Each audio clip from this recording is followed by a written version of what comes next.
Suponha que um material cristalino precise ser caracterizado por difração de raio-x. Para isso, você precisa de uma fonte que emita raio-x em determinado comprimento de onda. Uma fonte frequentemente utilizada é a radiação K-alfa do cobre, ou, na verdade, CuK-alfa.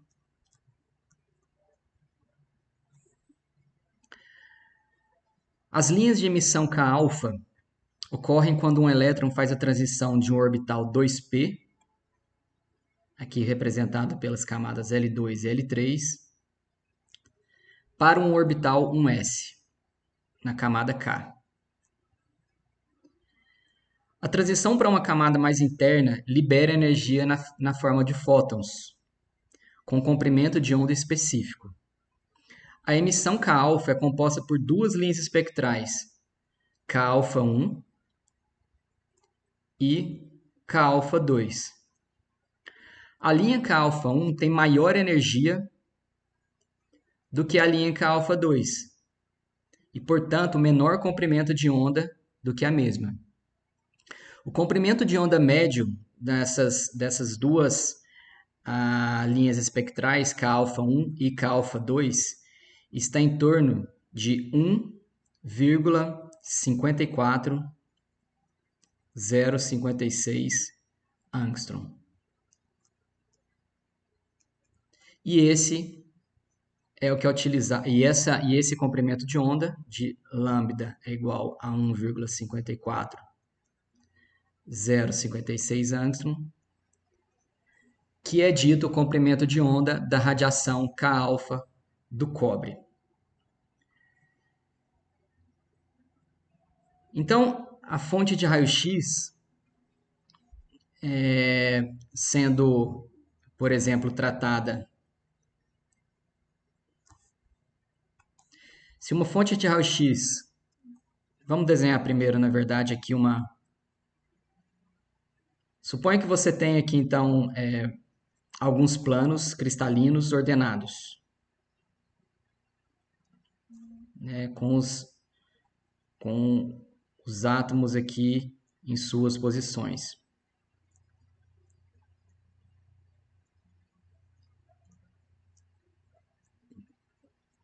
E que você tem uma fonte de raio-x,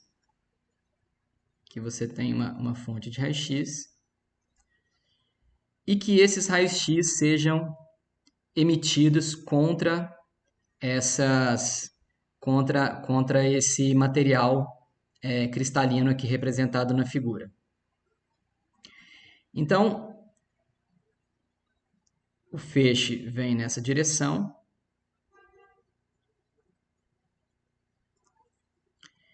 E, ao entrar em contato aqui com o material, ele pode simplesmente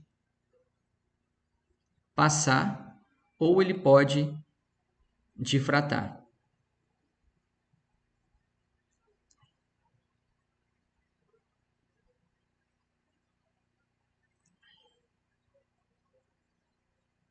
Vou fazer uma coisa melhor aqui.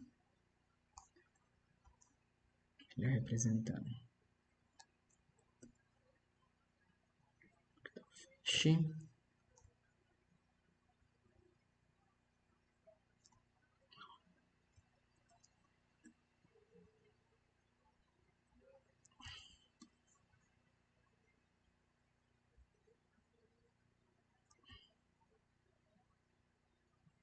Pronto.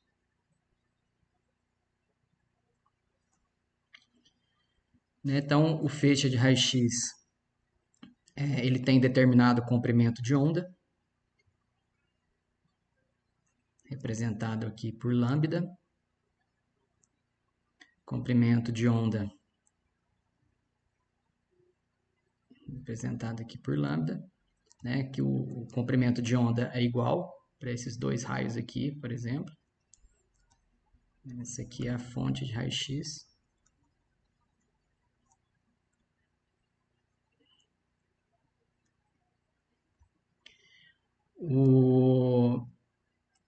Então, ele vai incidir aqui nessa amostra ele vai incidir aqui nessa amostra em determinado ângulo θ, né? Esse valor aqui é igual a esse valor daqui. E se houver a condição para ele ser difratado, né? Ele vai seguir esse caminho e vai ser detectado aqui em um detector. Vai ser detectado aqui em um detector. Então, se a gente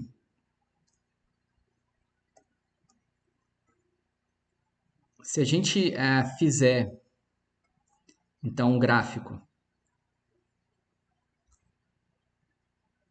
então, se a gente fizer aqui um gráfico variando a posição, o ângulo, né, de incidência do feixe de raio-x, ou seja, você vai varrer esse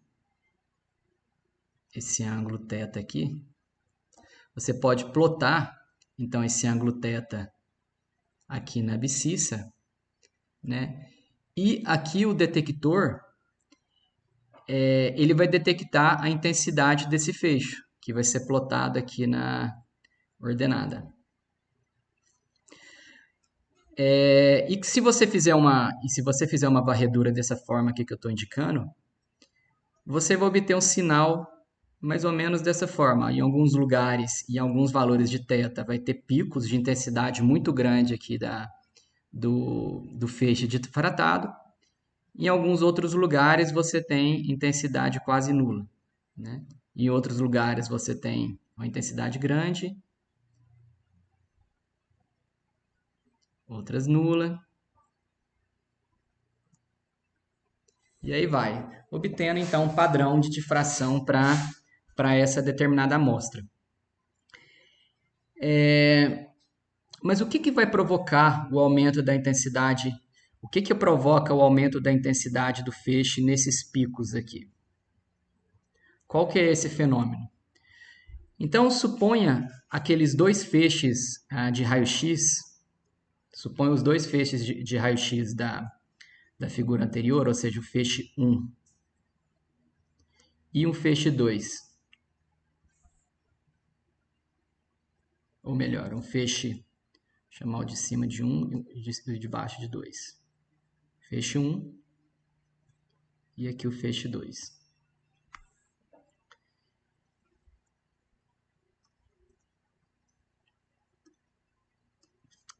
E eu vou plotar aqui então o comprimento de onda, né, do feixe 1 e aqui o comprimento de onda do feixe 2. Então tá lá o comprimento de onda do feixe 1, vai se comportar mais ou menos dessa forma, e do feixe 2.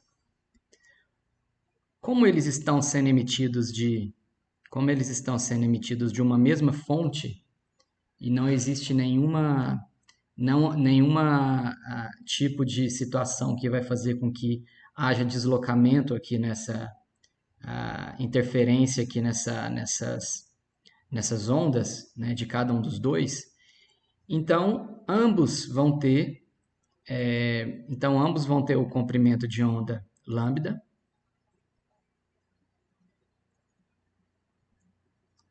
Ambos têm aqui o comprimento de onda lambda.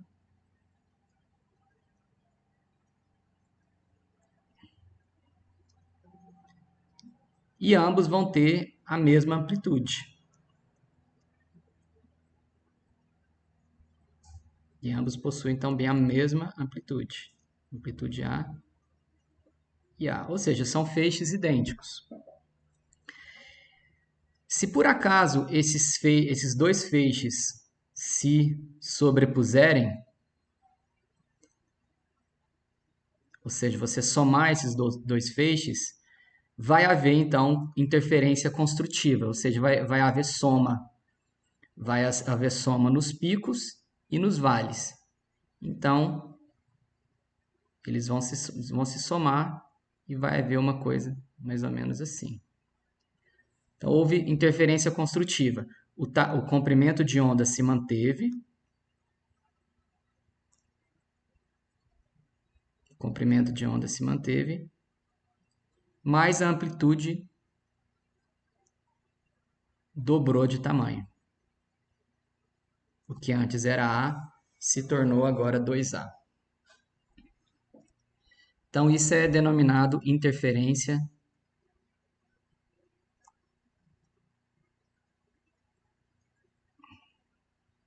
construtiva.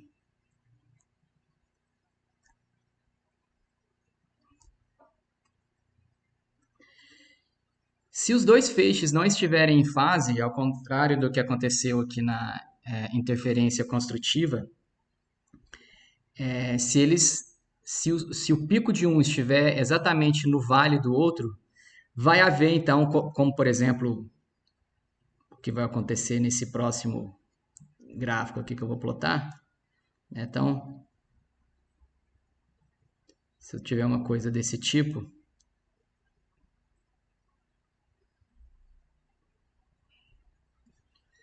então, nesse caso, os dois feixes, ao contrário do que aconteceu anteriormente, os dois feixes vão simplesmente se anular. E isso é denominado interferência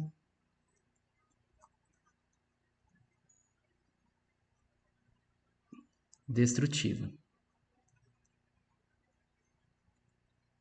Isso é denominado interferência destrutiva.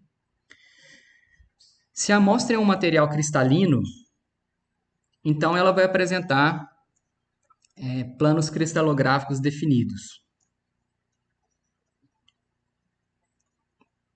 Então, uma amostra cristalina apresenta planos cristalográficos definidos. Então, por exemplo, vamos supor o plano. Vamos supor o plano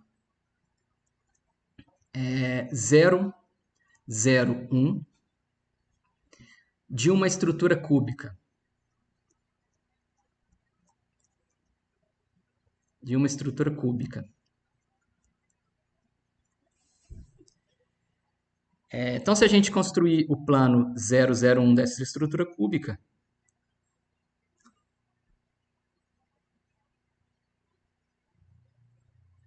assim como já foi feito anteriormente,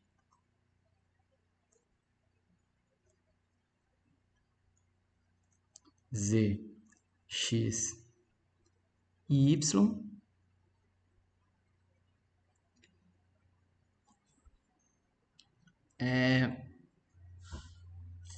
Então, esse plano vai tocar o eixo Z aqui em o eixo Z aqui em 1. Lembrando, né, que eu sei disso porque a gente representa pelos índices de Miller, e os índices de Miller H vai ser igual a N vezes Azinho sobre Azão. K é igual a N. Vamos colocar como é uma estrutura cúbica, todos os comprimentos de arestas são iguais. E L é igual a N, Azinho sobre Czão. Então, nesse caso,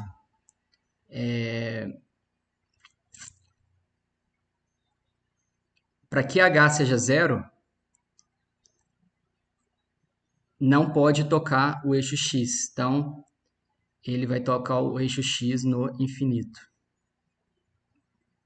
Ele vai tocar o eixo X no infinito. Também toca o eixo Y no infinito. Como consequência aqui, o H é igual a zero. O K também é igual a zero. E aqui vai tocar o eixo Z em exatamente Azinho, para gerar L igual a 1. Vai tocar no vértice da da célula unitária. Então, o plano que a gente vai ter, se eu desenhar o cubo aqui,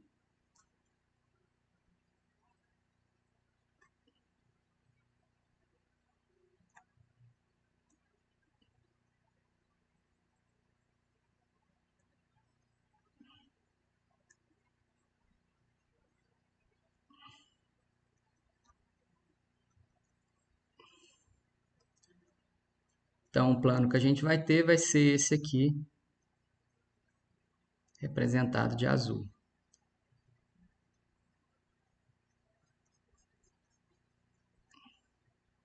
Né? A gente sabe que, então, esse aqui é o plano 001. Mas esse plano aqui, ó, que cruza aqui a origem, também é o plano 001. Porque todo plano paralelo a esse plano também vai ter os índices de Miller 0, 0, os índices de Miller 0, 0, 1. E aí, eu posso determinar qual vai ser essa distância interplanar. DH, essa distância interplanar, né, desses dois planos paralelos. Então vamos supor aqui ao lado que, voltando àquela mesma figura ali de cima, a primeira figura aqui da incidência dos feixes. Vamos supor que esse aqui seja o plano 001 superior e esse aqui seja o plano 001 inferior.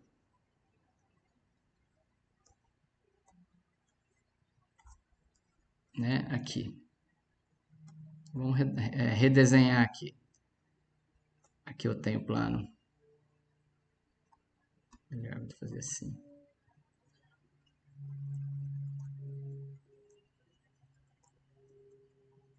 Aqui tem um plano superior e aqui eu tenho o plano inferior.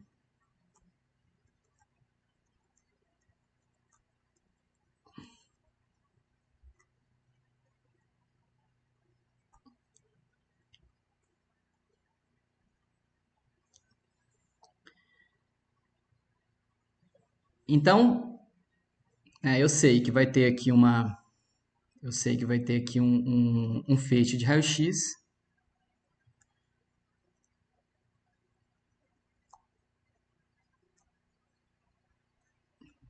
Né, que se houver determinada condição, ele vai difratar para ser detectado lá no detector.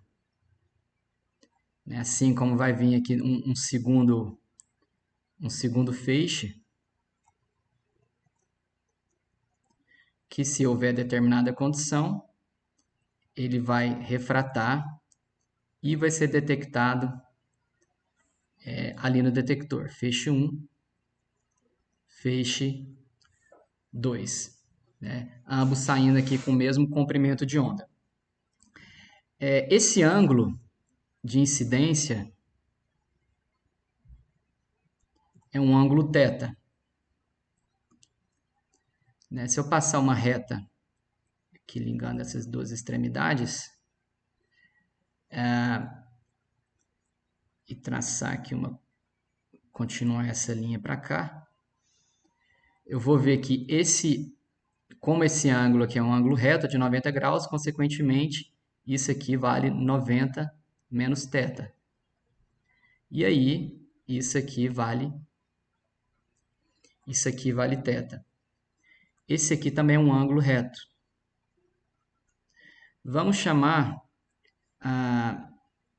esse ponto aqui de ponto A. Esse ponto aqui eu vou chamar de ponto B. E eu vou continuar esse feixe aqui. E vou chamar esse aqui de ponto C. Vai existir aqui no meio esse triângulo. Vai existir aqui no meio esse triângulo. E a distância interplanar, o DHKL, é igual a exatamente o tamanho aqui da hipotenusa, né, desse triângulo aqui. Nesse esquema aqui, dá para perceber que esse segmento de reta AB é igual ao segmento de reta BC. É igual ao segmento de reta BC. Então, ó, veja que o feixe 2,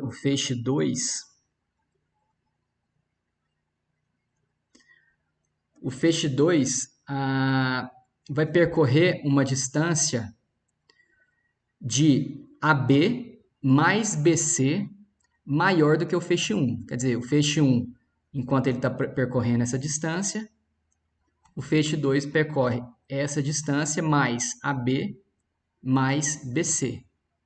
Ou seja, 2 vezes AB, já que AB é igual a BC. Além disso, eu sei que, através da geometria, o seno de θ é igual a AB dividido pela distância interplanar.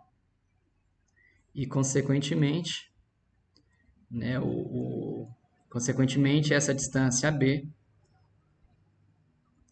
é igual a D vezes o seno de θ. Então, para que haja interferência construtiva, o feixe 2 precisa estar deslocado do feixe 1 por um fator proporcional ao comprimento de onda lambda. Né? Então, quer dizer, digamos que, representando novamente aqui os comprimentos de onda dos feixes, eu vou colocar aqui do lado, colocar aqui em cima o feixe 1. Aí o feixe 1 sendo, por exemplo, esse aqui.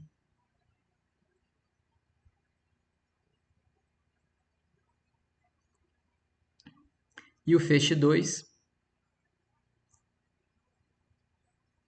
sendo esse aqui.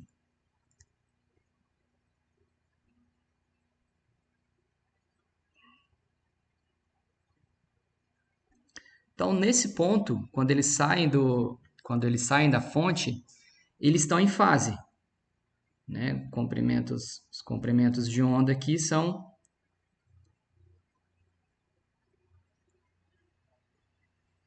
ambos lambda, né? E eles estão em fase, ou seja, está tendo interferência construtiva. Se eu fizer, por exemplo, um deslocamento desse feixe 2. Então, aqui está o feixe, deixa eu colocar o feixe 1 aqui. E aqui o feixe 2. Digamos que eu desloque o feixe 2 para a esquerda ou para a direita. Para a esquerda eu estou atrasando o feixe 2, para a direita eu estou adiantando o feixe 2. Digamos que o feixe 2 seja atrasado, né? Ou seja, ele seja deslocado para a esquerda. Na medida que ele vai sendo deslocado para a esquerda, ou seja, ele vai atrasando em relação ao feixe 1, as ondas vão se destruindo gradualmente. Vai chegar num ponto que vai ter uma destruição completa, e aí depois vai chegar outro ponto que ela vai começar a reconstruir e vão ser completamente construtiva quando esse deslocamento aqui for exatamente igual ao comprimento de onda lambda, ou seja, quando ele atrasar de menos lambda. Da mesma forma, se eu atrasar, ou seja, então vai acontecer uma coisa assim.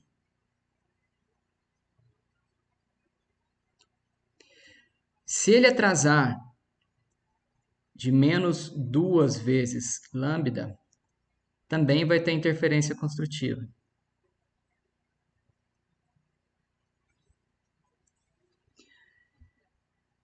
Então, isso quer dizer que o feixe 2 só vai fazer interferência construtiva com o feixe 1 nas hipóteses de ele atrasar, mas quando esse atraso for proporcional ao comprimento de onda, ou seja, por um fator de multiplicado por um fator de n vezes o comprimento de onda.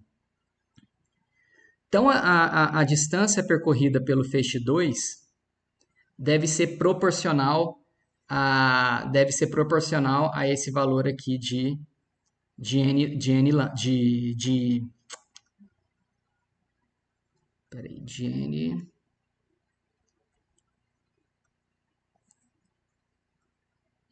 de n lambda. Desculpa, coloquei alfa aqui.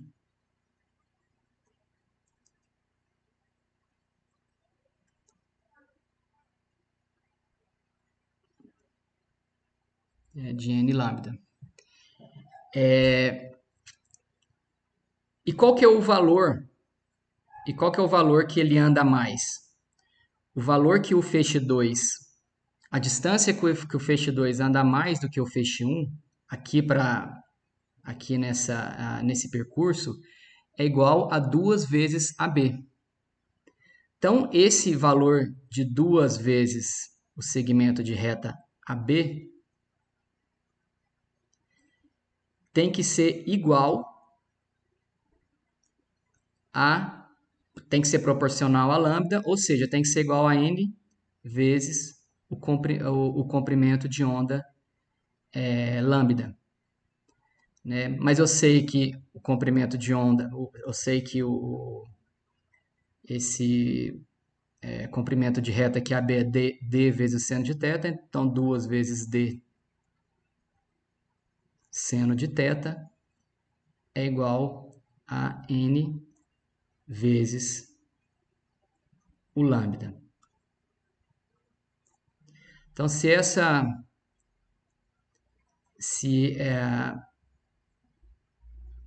essa equação aqui for respeitada, que a gente chama de lei de Bragg,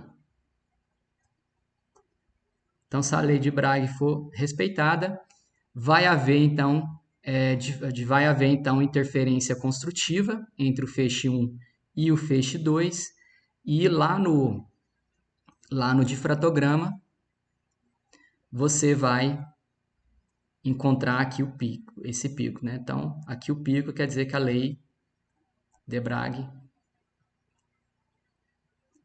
foi respeitada.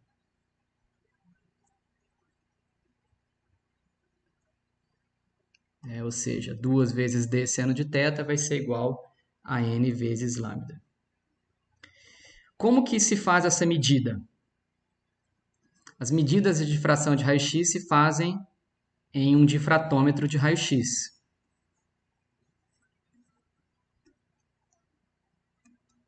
Então, as medidas se fazem em um difratômetro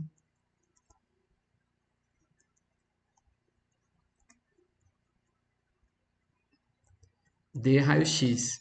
E o que é um difratômetro de raio-x? Então, vamos colocar aqui, deixa eu ver se eu acho aqui uma figura. Não, eu vou desenhar. Então, vamos supor que você tem aqui você tem aqui o feixe de raio-x.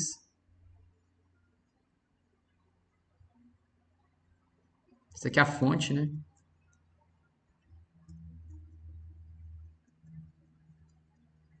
Então, você tem a fonte de raio-x e a sua amostra, a fonte de raio-x, então, está emitindo o feixe,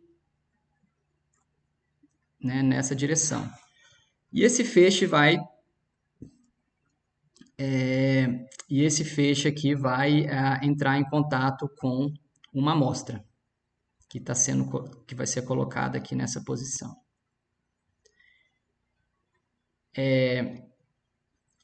Então, essa amostra S, ela tem a capacidade de ser rotacionada nesse sentido.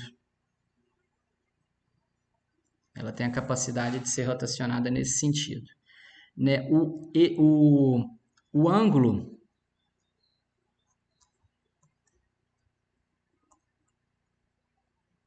o ângulo que o feixe está incidindo aqui na amostra, que é o ângulo θ.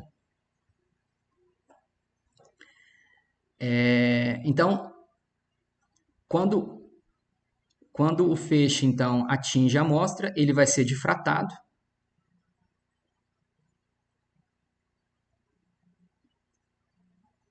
Né? Sendo que esse ângulo aqui também, como já foi visto anteriormente, esse ângulo aqui também é um ângulo θ. Então, aqui é o ângulo de incidência e aqui você também tem um ângulo θ de saída. Então, esses dois ângulos são iguais. Se aqui eu tenho um detector, se esse aqui é o detector, consequentemente, quando a amostra anda, se a amostra por acaso andar o valor de 1 θ, quando a amostra anda o valor de θ para cá, como que, já que essa difração, né, e aqui eu tenho, deixa eu pegar aqui, né, esse aqui é o valor de θ também.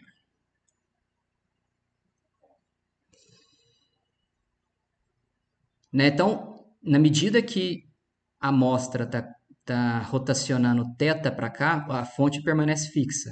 Né? A amostra então rotaciona θ para cá, o detector precisa rotacionar nesse sentido a uma velocidade de 2θ, porque senão ele não consegue acompanhar os feixes difratados. Então aí, na medida então que a amostra se move θ, o detector se move 2θ, né, para acompanhar o feixe difratado, e você possui então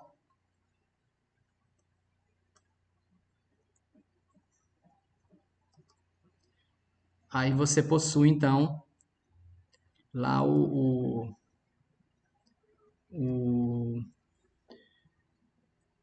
difratograma, né?